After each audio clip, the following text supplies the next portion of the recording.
The environment here is really special because everyone here wants to go to college and everyone knows that they have the ability to get into college. What really sets Classical apart is the Paideia learning style.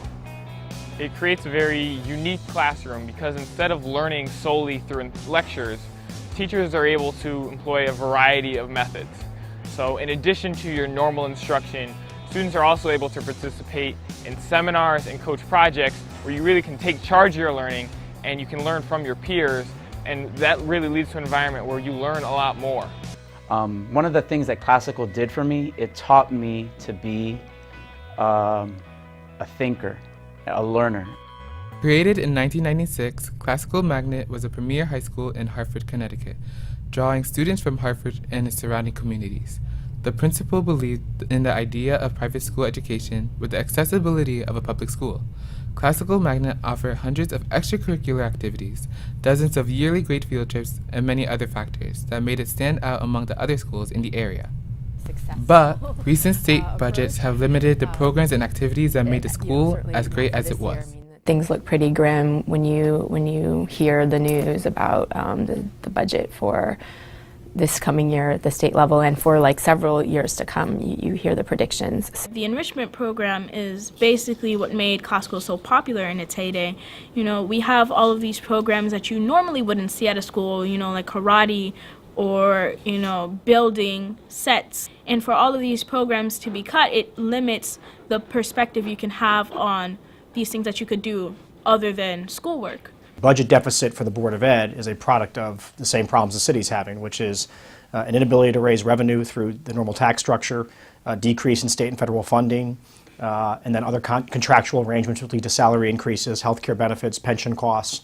And I believe in the last 7 years, the city has flat funded the Board of Ed, so they've never received any increases. I mean, it's absolutely going to affect our schools. It already is. I mean, this year we eliminated behavior techs, we eliminated behavior tech positions, we eliminated guidance counselor positions, and I mean, these are like the critical supports that we need in our schools to address like basic things about the learning environment so that learning can take place. The lack of state funding has not only affected the quality of the education, but also the attitude and morale of both staff and students. The first way I can think of that the budget cuts have affected behavior is, if I'm honest, it's on everybody's mind. And this is something that I've heard just in passing from different students. This broke school, or this school's out of money anyways, or yeah, this school is so broke. I hear those phrases all the time, and I feel like when those are the things that people are willing to say, what else are they thinking? And how are all these thoughts affecting their behavior? The funding for schools in Connecticut depends on the number of students enrolled. The reason that a school as great as Classical Magnet only has half of the students usually enrolled in 6th grade is because of the court case, Sheff versus O'Neill. Enrollment has been down significantly in the last 2 years for 6th and 7th grade. We're operating capacity of about 45% perhaps. Now, the issue is that because of Sheff, you have, with court orders and agreements between the plaintiffs and defendants, you have not quotas, but you have ratios that have to be met. A lot of the reason why the budget for Classical has shrunk is also because the enrollment at Classical has shrunk, and it's kind of like a vicious cycle. The interesting thing about a school like Classical and some of our other magnet schools is there's not a lack of applicants. I mean, Classical has a very long waiting list of students to get in, but yet it has half of its to get in for 6th grade, but yet half of the 6th grade is empty. So, I mean, these are things that we really have to ask ourselves, like, why is that happening? When those ratios become unbalanced, you cannot then draw in other students that would further create further racial imbalance. So in other words, we have had students on our wait list who might be African American perhaps or Latino, but they can't get into the school because that will further increase the racial imbalance that Sheff kind of created. And so partly what we're experiencing is that our budget is directly affected because of that, because we're a student-based budget.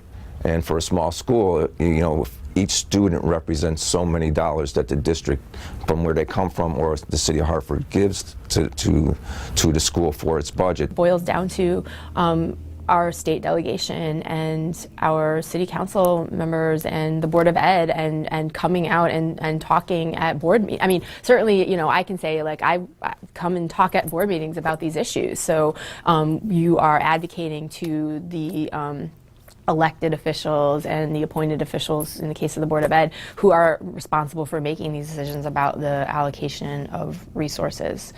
I think that's one of the biggest things people can do, is learn, educate themselves, and then advocate to the people who are responsible. For students like us, I think what's most important is being able to be cognizant of how our education may differ from someone else's, if we're on the privileged side or if we're on the less privileged side, and then also what we can do to help within our own school communities.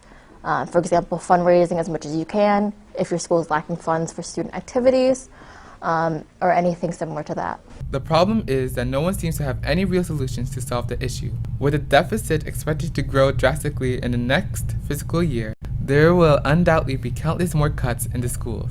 All we can do is hope that a solution is found before it is too late. I ain't rich, but I damn sure wanna be. Working like a dog all day ain't working for me. I wish I had a rich uncle that'd kick the bucket and I was sitting on a pile like Warren Buffett. I know everybody says money can't buy happiness,